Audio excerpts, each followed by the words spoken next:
Hello, welcome to CarCast. I'm Matt, the Motorator DeAndrea. Today's podcast is going to be a little bit different. We're doing some live interviews from the SEMA show. So we're going to kick things off with Rockford Fosgate. Now, the audio is going to be a little bit all over the place, but we're going to do our best to still bring you some fun interviews. We're going to have several of them over the next couple of weeks. This is going to be the first, so hopefully you will enjoy it. Thanks for tuning in. All right, here we are, day one of SEMA. We're here with Zack Luke, president of Rockford Fosgate. I've been a big car audio fan for a long time. My 2021 Mach 1 that we brought to SEMA a couple of years ago. I've done 5 SEMA cars, but that was the first one that I've done an audio build on, and it was exciting to do. It was probably one of the more expensive things on that car, and we did twin turbo on that car. That's saying something. Yeah, but been a fan for years. I'm originally from Arizona. Okay. I believe that's the home Absolutely, base yeah. of Rockford Yeah. Fosgate. But yeah, thanks. Welcome to day one of SEMA. It's probably like day 5 for you Yeah, guys. it's about, already. I think I'm in day 3, day 4, but Yeah. the official day 1, absolutely. So My friends over at Magnaflow Exhaust, I go, you guys been here for days. You've been setting up. Now we're starting. He's like, now's the easy part. it is. The weight's off, right? Yeah. By the time we get into the booth, all the national sales meetings and international meetings, so on and so forth, they're done. Yeah. This is the easy part. This is the fun part. And everything from setup and then just like Yes. making sure everything works and it's demoing right and stuff. But so a lot's going on with Rockford Fosgate. This is a company that's been around for a long time. You can give us a little bit of history on Rockford Fosgate, and then we'll get into what you guys are doing now. We are just over 45 years old as Rockford Fosgate. So definitely a company that has cut its teeth in the audio space. At points in time, I'll definitely be bullish, maybe a little bold. I like to say there are a lot of things in this industry and these categories that we've developed, right? There are technologies that Mr. Fosgate developed initially that are still utilized today, right? Tried and true, they work. Our sonic signature and everything that we do is developed from what Jim Fosgate created. That entire maverick mentality still exists here in Rockford Fosgate, and we've just been, for 45 years, we're following our customer where they're going, ensuring that we can provide. You mentioned your OEM build and the first time that you've done audio in it. And for us, that's the experience, right? Yeah. People connect with music. And when you have a nice sound system, it just enhances that moment. It gives it soul. And that's what we love to do. And we've been doing it since I can remember. And it's changed over the years. So, high school in the early 90s, and even before, building systems, but today with OE integration and DSPs, like before it was just like, what's the best amp I can afford? What's the best speakers I can afford? Does it come with a crossover? Like, how do I just dial it in manually, like based on where the speakers are located? But it's not necessarily like more complex. We've seen this on the aftermarket tuning side. You go into Central Hall here at SEMA and you see all of the like electronic fuel injection kits.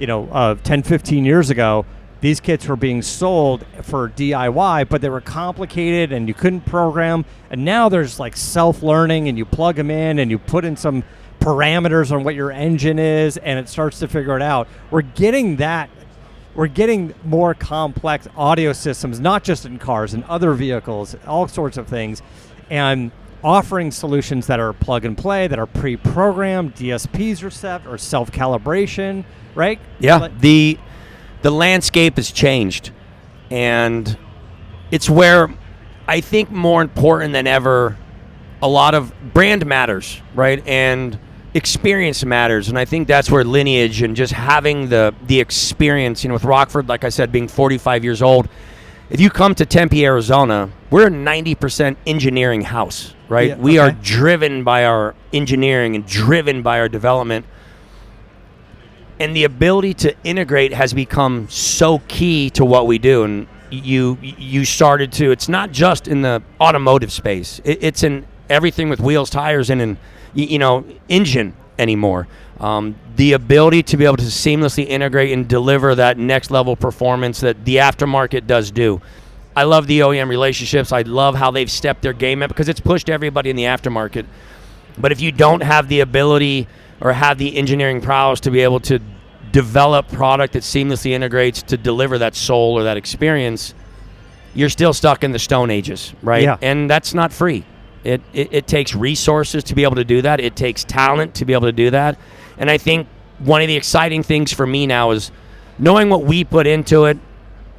It sets you above the rest, right? It allows you to set the standard and set the next levels or expectation of what's possible. And so landscape is different.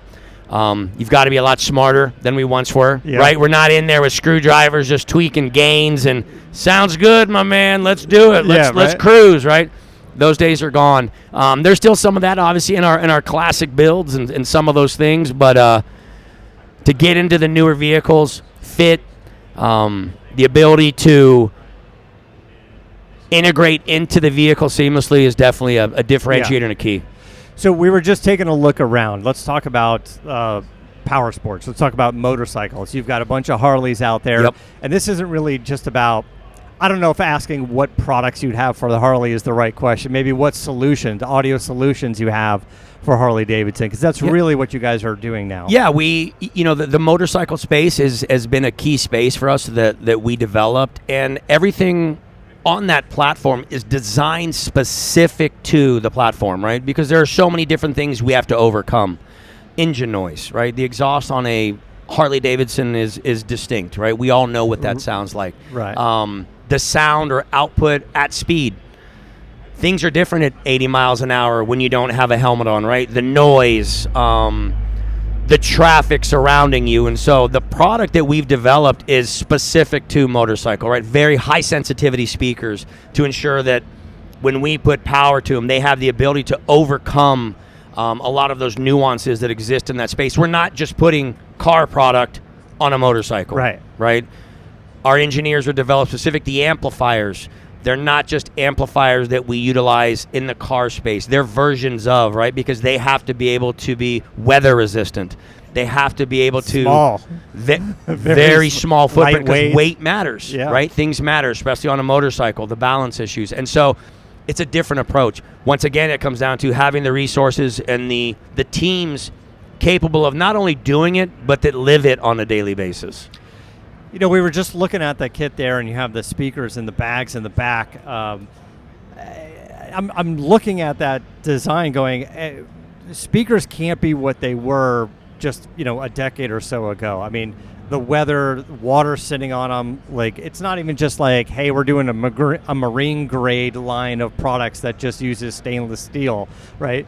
What are you guys doing on the engineering side to make these components really roadworthy? It is next level, and it comes down to attention to detail, right? The glues that are utilized, the industrial design of sealing certain components within the speaker baskets and the frames themselves, to the materials, the cone materials, the tweeter materials, ensuring that they're weather resistant, and not only weather resistant, but you bring up the motorcycle speaker set, the 6x9 bag lid kit. I mean, it has to be able to hold water if you get caught in a rainstorm. Yeah. It's next level, right? The standards are much higher. It's just such a volatile environment. And so there are a lot of details that we have to ensure that we're not only aware of, but that we're designing for. So it's in everything. It's in every aspect of it. There's not one silver bullet I could tell you, but you get into our electronics, IPX6, IPX7 certified. I mean, you come to Tempe, there's dunk tanks that sit in the back where you have product just floating in water. Like, it's next level. Once again, it's not 80s, 90s when I was a kid, right? It's completely different.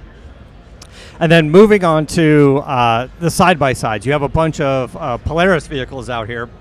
I don't know if you're just doing Polaris exclusively or looking at some of the other brands as well, but building systems for those as well. Again, same components, a lot of dirt, a lot of weather, a lot of heat in some places. You guys are in Arizona. Heat could be an issue. Rain could be an issue.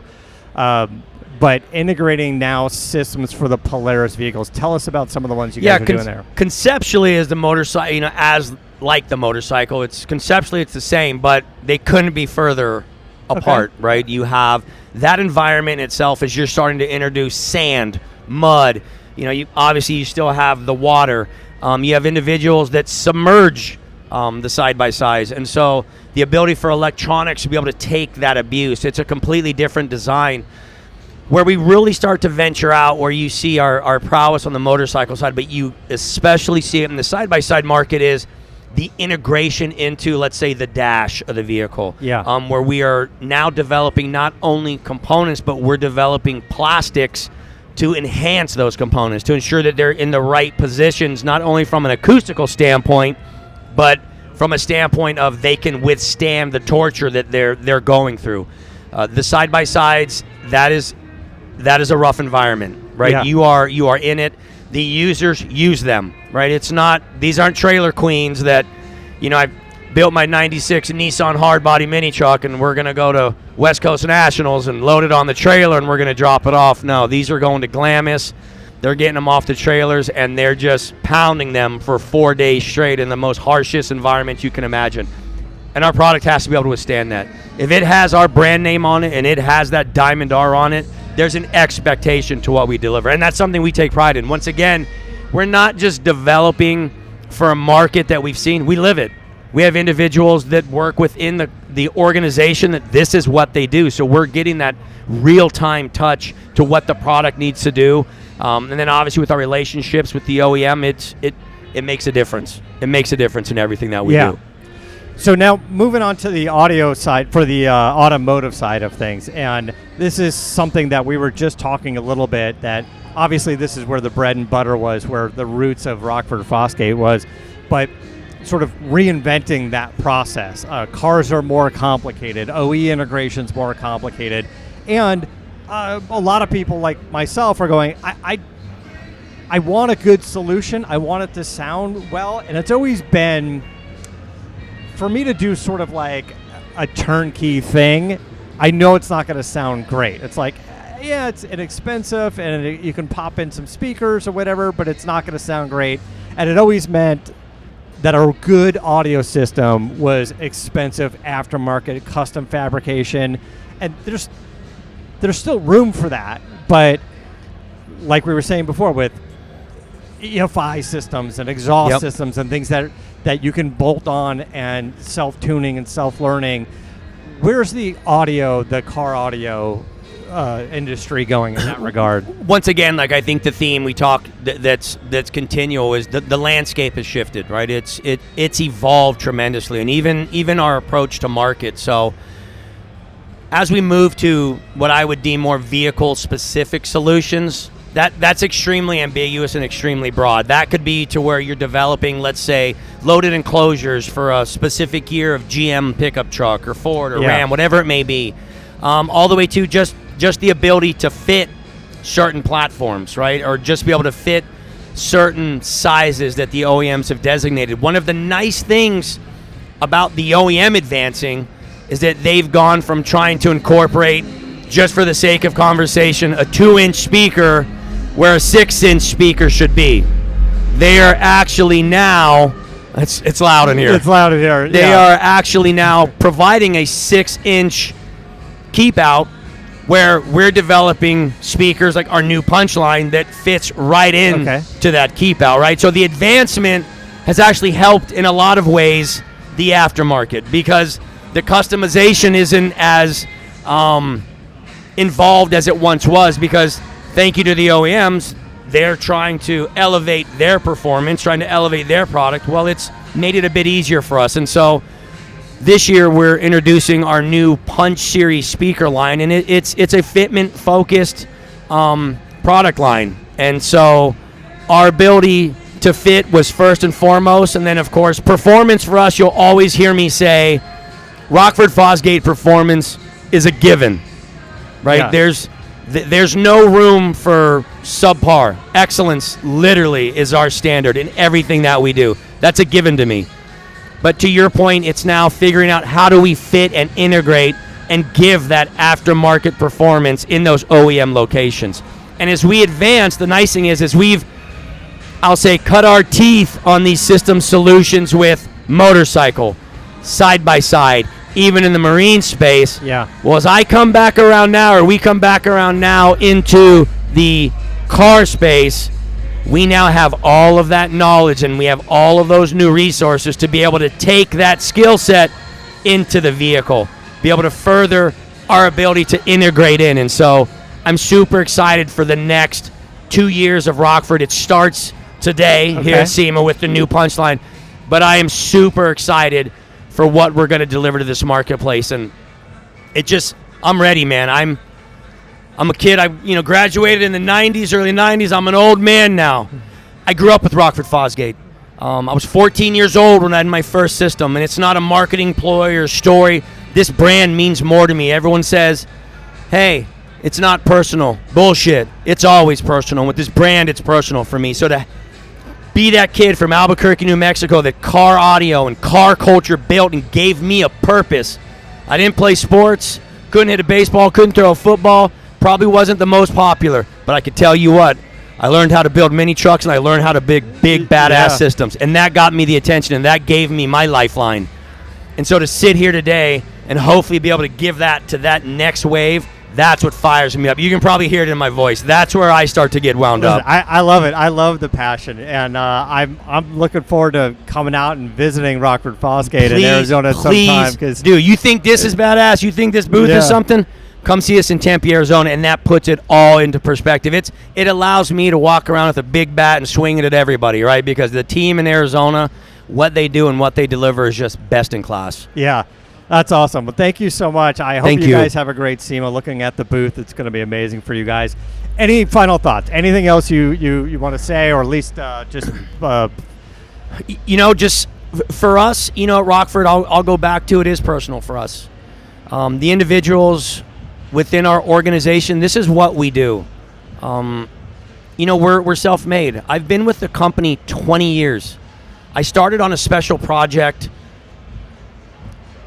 so long ago, even prior to that as a consultant, and to work my way up through and know the intricacies of the company. We don't bring people in from outside that don't understand our bloodline, that don't understand our culture, because it matters so much to what we do. We are volatile. We are mavericks. We still carry that that our founder Jim Fosgate delivered, and we still have those touch points with this family, but we're different. Our key differentiators are we have real engineering resources. We live the life, and I think it matters to us. And I'm just excited to deliver to this industry what I know is coming in the next 12, 24 months. And like I said, it starts today, and I'm ready. Let's go. Let's fucking go. That's where we're at. Yeah. I think that dedication and that passion that you, as leading the company, instill into everybody that works here.